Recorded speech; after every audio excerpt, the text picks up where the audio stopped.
Well, Section 7 tournament recruiting has already come and gone, and UCLA is still looking at international players despite the departure of Ivo Simovic. Let's talk more about this on Locked On UCLA. Go Bruins. You are Locked On UCLA, your daily podcast on the UCLA Bruins. Part of the Locked On Podcast Network, your team every day.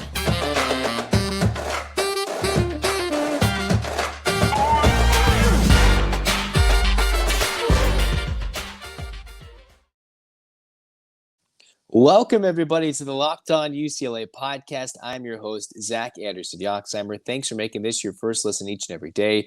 It's free wherever you get your podcast, and it's available on YouTube. So like, comment, and subscribe. Become an everyday or an everyday listener of some of the best UCLA content around. Thanks for tuning in. And let's get right to it. The big weekend of recruiting happened for UCLA. A lot of big news. We've talked about it over the last couple of episodes about the building of the class of 23, the building of classes beyond that with Ivo Simovic leaving, which all of a sudden maybe puts a wrench into the plans for UCLA's international recruiting ability or willingness to go recruit internationally, and leaves UCLA a couple of open roster spots in addition to a coaching vacancy to fill for Mick Cronin, with time crunching into the month of July now to fill 3 spots. I know Adayamara is someone who is pretty much seemingly all but set of becoming a UCLA Bruin. You got Berke Boyang-Tunchel, who is someone they're looking at to fill that last roster spot. And then in terms of assistant coaching, that could go any which way. Maybe Ivo Simovic has got a couple of friends that could help them in the international market. Maybe Mick Cronin goes and finds one of his dear coaching friends that needs to be a staff member. There's all sorts of different ways the Bruins could go. But overall, Mick Cronin, his initial focus, it seemed like, especially being front and center in that Section 7 tournament in Scottsdale, was to recruit for classes beyond. I talked about Eric Freeney, who has been interviewed and said after his official visit to UCLA that he's leaning one way. He made an official visit earlier in the year to UNLV. He didn't say where he was going. He had an indication of where he wanted to go. And for the 3-star guard in the class of 24, it seemed like he might make his decision coming into the early part of the week. That has not happened. But while we're still waiting on Freeney, the Corona Centennial product's decision, if he's a Bruin, a Rebel, or someone else, or maybe he delays his decision, UCLA did offer a 7-foot post product in Makan Diouf. I'm going to say I'm completely mispronouncing his name, so please correct me in the comments. Keep it semi-nice because Makan Diouf. And while what I teased in the open, right, is this is someone who is a 7-footer. He's playing with Bella Vista in Scottsdale, almost doing what Adem Bona did, or some of these players who come internationally over to the U.S. and play those high school games or play for those prep schools. He's doing somewhat of the same over from Senegal, but he still falls in line with these international products the Bruins are trying to recruit. And considering he's 7 foot, reading the report on Bro Report talking about, hey, this is someone who is 6'11", 7 feet, who can shoot outside with a nice step-back three-point jumper, and is a decent mobility-wise, even though, as everybody would see, Adem Bona has some freakish athletic ability, which is why he was Pac-12 Freshman of the Year and one of the best hustle defenders in Bona. They could get a 7-footer that could help replace Kenneth Nuba. Remember, a big man who's coming back for his 6th year, one of those rare returners UCLA has on class in their 23-24 team. They have to replace him. They're most likely going to have to replace Bona. If Adayamara comes, they're going to have to replace him.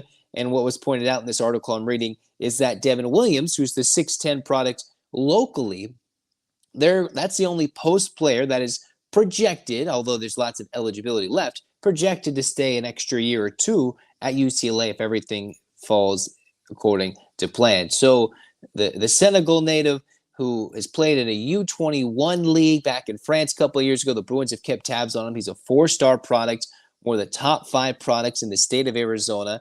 And that shows you UCLA is building for the future while keeping an eye on these prep players, these American high school tournaments. But this is another foreign-born player. And it already shows Mick Cronin is going to go after some players. If they fit the program, if they fit the bill, they'll offer. And the Bruins still, even though Ivo Simovic is heading off to the NBA with the Toronto Raptors, they're still going to have this international flavor to their team, at least if they get a Diouf. I'm not saying that's going to happen, but we can see they're going after these types of players. They're going away from the preps and the American high school seniors domestically in their recruiting strategy, which makes it very interesting for UCLA as they begin to build from time to time as they look for guys who need to fill roster spots in years future. And I know Mick Cronin at that Section 7 tournament was looking for Koa Pete, or he was sitting and watching Koa Pete, who was in one of the big tournament semifinals, tournament games out there in Scottsdale, or I guess not Scottsdale, but in Glendale, Arizona, looking at this Scottsdale area recruit, looking in this tournament in Glendale, as they say. I might be saying Scottsdale, getting the Arizona cities mixed up.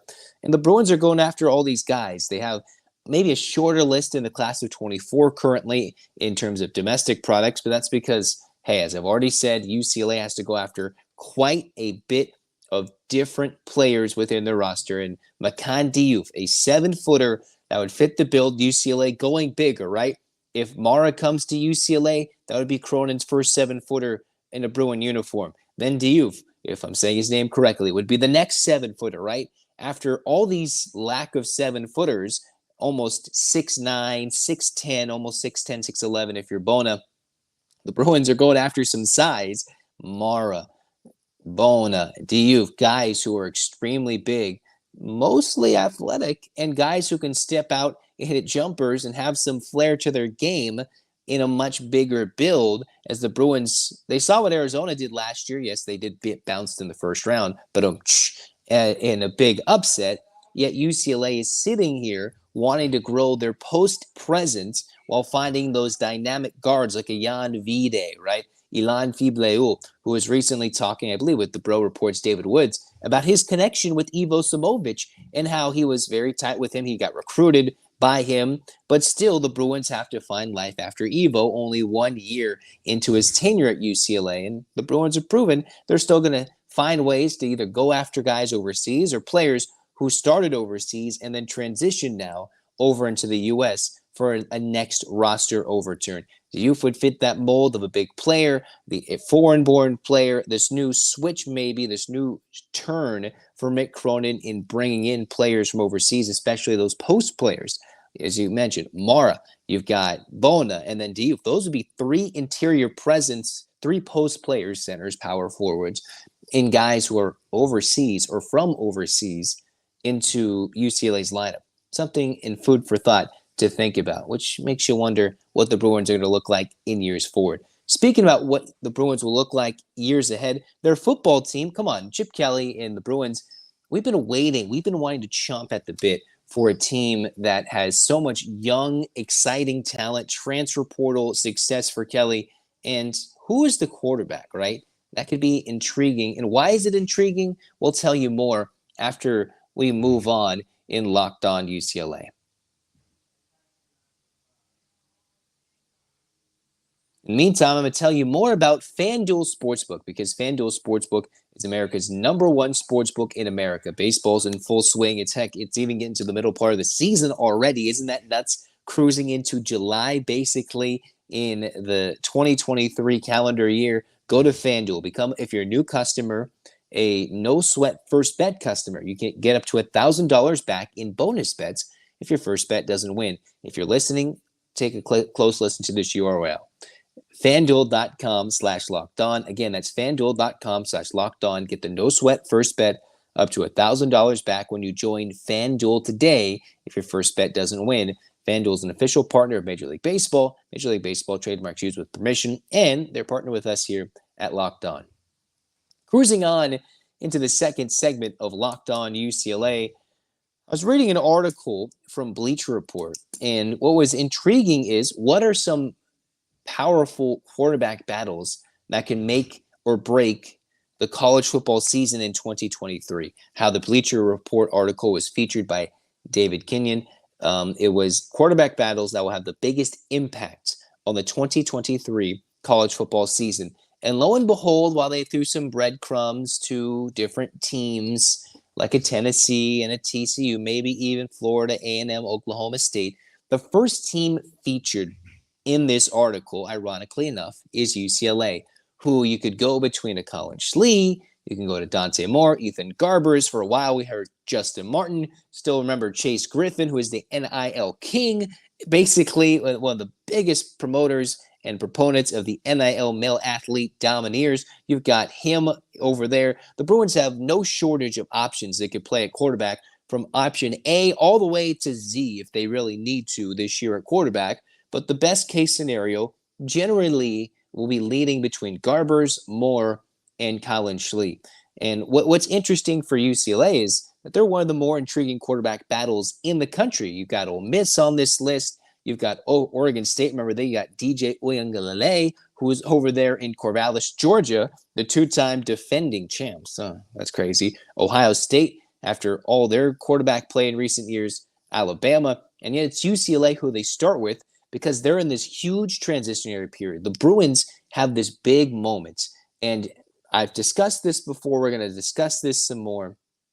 You've got Dante Moore, the future, the big recruit that could certainly pivot the tenure of Chip Kelly into something supremely successful in an era where college football is completely changing beyond just the NIL, the TV deals, moving to the Big Ten, the expanded college football playoff are all important while the Bruins are transitioning into a new era of UCLA athletics. And that's a lot to shoulder on a maybe true freshman starting quarterback, a transfer starting quarterback, potentially in Colin Schlee from Kent State, who is the quote-unquote most experienced, and then the most experienced backup, the most familiar, comfortable with the system, Ethan Garbers, who came in the bowl game. He filled in a couple of times for Dorian Thompson-Robinson, who, mind you, has been around for an eternity, basically all of Chip Kelly's tenure. DTR, who has now many UCLA records that might be unbroken because of his extra COVID year, those extra games he played. The Bruins, who are coming off a 9-win season, are either the dark horses as they were in 2022, maybe a very good, decent, solid team in 2021. I don't know what your thoughts are. We were excited when they beat LSU 2 years ago. But what is this team they're going to put on the field in 2023? Of course, a lot starts and stops with their defense. How can Denton Lynn, with limited cornerbacks, limited DBs, get a good defensive unit together to maybe make UCLA a competitive team in the Pac-12 in their final year in, as Bill Walton dubs it, the Conference of Champions? What might be on the shoulders of whoever's calling the plays, quote unquote, or operating as the quarterback? Dante Moore, 5-star product, coming over, decommitting from Oregon, is my favorite, although we still have to wait between all the different fall camp practices where Chip Kelly's either going to go Schlee, Garbers, or Moore. I give Moore the edge because of the talent, the ability. I know you guys in the comments would disagree with me and say, hey, give it to the best. Give it to someone who deserves it. And I totally agree, but I say you got to give Moore a look, right? Which is how the Pac-12 and maybe the West Coast college football could easily swing based on UCLA's quarterback decision-making, right? Hold on with me for a moment here as I explain. If you go Dante Moore early and he struggles, okay, then you're going to put in some other quarterbacking option, and the Bruins, in a worst-case scenario, could see your best young, bright spot tank. You could have all your other quarterbacking options fail, and you have a dismal season, and that would just ruin fan support for us UCLA fans moving into the Big Ten, and the fire Chip Kelly chance, the attendance woes, would just grow.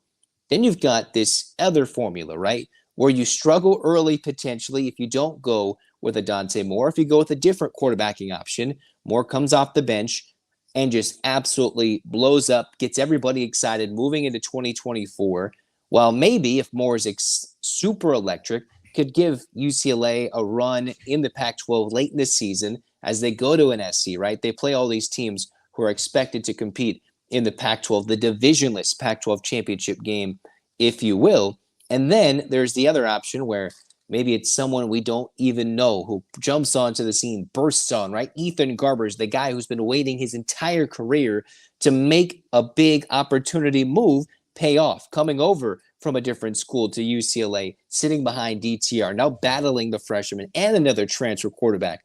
Or Colin Schlee, who has some NFL scouts kind of looking at him, looking to get that Power 5 tape that can put him over the edge. Maybe it's Schley who says, hey, transfer portal works at UCLA, and then that sets up the table for UCLA's future by continuing to be a true weapon in the transfer portal game, if you will. Chip Kelly pulling different pieces out at will, as he's been these last year or two, as the Bruins build for the Big Ten. It's a fascinating debate. I would like Dante Moore. I think he's got a slight edge. Schley has had some moments in practice, even Garber's, but we'll see how Dante Moore's arm looks building into the first year at UCLA, heading into Westwood and eventually Pasadena for the Rose Bowl as the Bruins open up against Coastal Carolina. It's unique that the Bruins have such a hold potentially in college football on the West Coast in terms of the quarterbacking decision and how they could really be a dark horse in any contending slot, despite not having a lot of things really ironed out, just like the basketball team in terms of roster setup. The Bruins have their guys. It's just who's going to start, who's going to play, when and where, and when does that opportunity arise. You never know. You just have to be ready for when the opportunity knocks. Speaking about opportunity knocking, who's somebody in the NBA that has to wait for his opportunity? Former UCLA Bruin. Think about him. He's going to have to wait a few months. I think you're thinking about the right guy. We'll tell you more as we move on to the final segment of Locked On UCLA.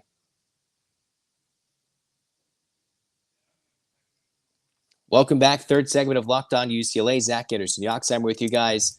Just talk some football, basketball. We're going back to basketball, this time NBA-wise. Read an article, fan-sided page by Brett Studer for the Minnesota Timberwolves. And as I teased before that mini break, you've got Jaylen Clark, who headed over to Minnesota as an important piece for a young building Timberwolves squad. So what's Clark's ceiling? What can he bring to the Timberwolves that he can make a true impact for a team that is needing some direction, not true direction, but wanting to build into a Western Conference contender in a very top-to-bottom, very good conference, understatement of the year, especially in a day and age, even with the play-in tournament, it's tough to get in and compete again and again. And I was reading this article about why Jaylen Clark there's 3 reasons why he should wait. Let's analyze these 3 reasons. Why don't we? One, they're saying Jaylen Clark is quite simply the best defensive player in his rookie class in 2023, right?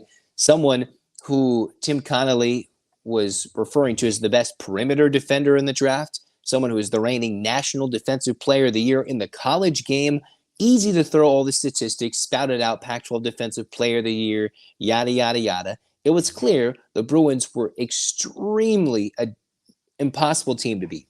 Close to it when Clark was at the top of his game, who could be a guy that not only was, when he's scoring, an important piece, a double-digit scorer as he grew his shooting percentage and his ability to score throughout his career at UCLA, but it was his defense that stood him apart from the rest, even though he might have to wait 7-8 months, wait till the turn of the new calendar year into 2024 after that somewhat devastating Achilles injury in March against Arizona, he could easily be someone, as this article says, and we all could agree, is the none other than NBA all-defensive team, how the Bruins who were leaning on the shoulders, right? Defense, quote-unquote, is this thing, is reason 2. A young guy in the NBA that plays and thrives on his defensive mentality, defensive intensity. We come in a day and age of basketball, especially in the NBA, especially in youth basketball, different types of AAU mixtapes. We all get excited. What's he look like dribbling the basketball? Got it in his hands, step back jumper that looks super sweet, right? Victor Wembanyama, the recent number 1 overall pick for the San Antonio Spurs. It was his ability at 7'3", 7'4", basically, right? To just do things with the basketball, especially offensively, that we've never seen before.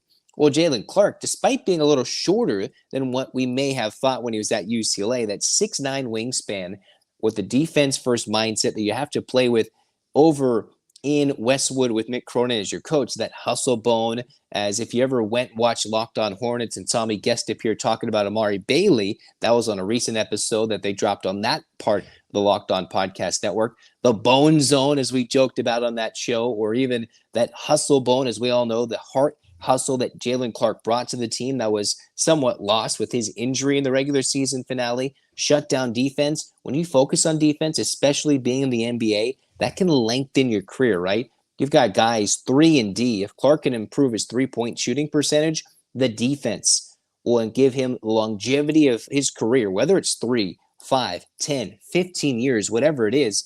For a young team wanting to grow into a good playoff team, how do those teams make it?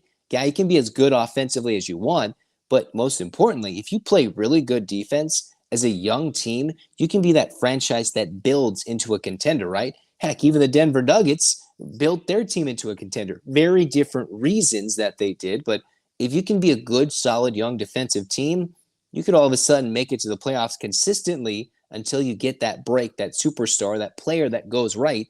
And Clark is one of those glue guys, those glue pieces, when healthy, if healthy, that he can be the defense is his thing, the best defender in the 23 draft class that can make him some of the most important players for the Minnesota Timberwolves. And then one of the last reasons that dog mindset, the acronym that this article on FanSided, the Dunking with the Wolves wrote, he's a guy that will go after it, work ethic, attitude, discipline, the grit. We all know these things of UCLA, which just wanted to go shout him out because Clark having to grind right from freshman to sophomore to junior, going through the COVID years, finally all of a sudden blossoming before our very eyes, hitting big shots, making big plays, helping UCLA win games that they shouldn't or hold on to games that were nearly collapsing after a big steal and a dunk. We saw time and time again. If Clark can still be that same important, dominant player defensively, he is someone who can earn it, right? UCLA's basketball team from 22 to 23 can be one of the most high-value, influential draft classes in recent years, right? Hawkes, the right fit. Bailey, the perfect steal. Clark, the right man to wait on. If Singleton can make a roster as a good three-point shooter, a value defender who doesn't turn over the basketball, a value three-point shooter who doesn't turn over the basketball with some underrated defense. I'm not sure where Tiger Campbell ranks on that, but you can have a very influential team, and that dog mindset, that heart and hustle mentality really bled through the veins of Jaylen Clark, which is why he's a very good fit for Minnesota. His ceiling is very high, considering this is a guy who's going to have to wait nearly half a season, if not more, before he steps onto an NBA floor. Opportunity knocking on the door. All we can do is hope that he scores. All right, no more. I'm done. Bad rhyming, bad rapping, all of that in between. That's why we're going to drop this Locked On UCLA episode and just end it right there on the bad dad rhymes there. Thanks for tuning to Locked On UCLA. We hope Jaylen Clark gets healthy. He's a good fit for the Minnesota Timberwolves. The quarterback debate, we're waiting until we get more updates. Who's going to be the starting quarterback in 2023? I'd love for it to be more, but Schlee, Garbers, they're going to have a say. And then, hey, UCLA basketball recruiting, 23, 24, 25. It's heating up. The evaluation periods in the month of June practically gone, poof. And next thing you know, the Bruins have to start throwing out offers, getting players to make their decisions. And that's why you should become an everyday listener with Locked On UCLA. We got all that coverage, all the exciting fun with it. So thanks for tuning in and becoming a loyal supporter of the Locked On UCLA podcast. I'm Zach Anderson-Yoxsimer saying so long. We're going to get an 8-clap going. Get your hands up, Bruins fans. And 1, 2, 3, 4, 5, 6, 7, 8. UCLA. UCLA. Fight, fight, fight. This has been Locked On UCLA. Zach signing off.